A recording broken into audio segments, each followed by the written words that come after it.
जैसा कि last video में हमारी जो फैक्ट की डेफिनेशन थी वो कंप्लीट नहीं हो पाई थी, तो चलिए आज हम अपनी फैक्ट की डेफिनेशन को कंप्लीट कर लेते हैं।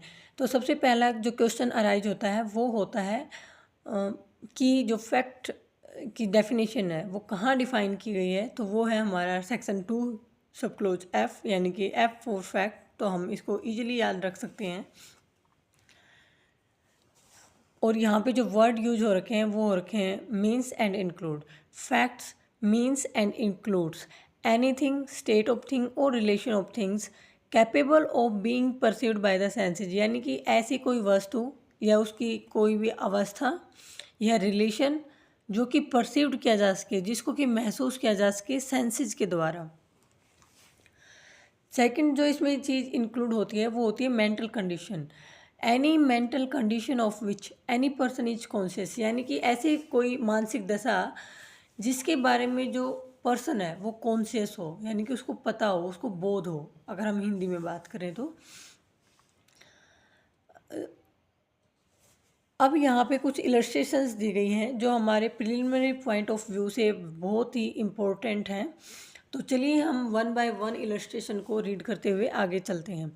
तो हमारी जो फर्स्ट इलस्ट्रेशन है वो है that there are certain objects arranged in a certain order in a certain place is a fact, यानी कि कोई भी अगर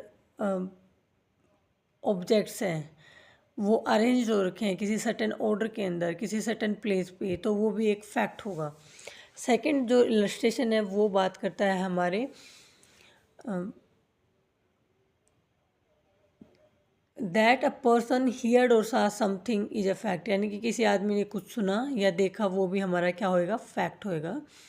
थर्ड जो है वो है हमारा that a person said certain words is a fact, यानी कि किसी आदमी ने कुछ शब्द कहे तो वो भी क्या होएगा, हमारा फैक्ट होएगा। That a person holds a certain opinion, has a certain intention, acts in good faith or fraudulently, or use a particular word in a particular sense, or is or was at a specified time conscious of a particular sensation is a fact। यानी कि यहाँ पे जो हमारा second इसने definition के अंदर include कर रखी थी मेंटल कंडीशन, तो उसी के रिगार्डिंग इसने इलस्ट्रेशन दिया गया है। तो यहाँ पे जो हमारा फोर्थ इलस्ट्रेशन है वो कह रहा है that a person hold a certain opinion, यानी कि जब कोई आदमी एक अमुख राय रखता है, यानी कि कोई भी सर्टेन ओपिनियन को हम अगर हम हिंदी में बात करते हैं तो अमुख, यानी कि एक निश्चित अगर राय रखता है, ओपिनियन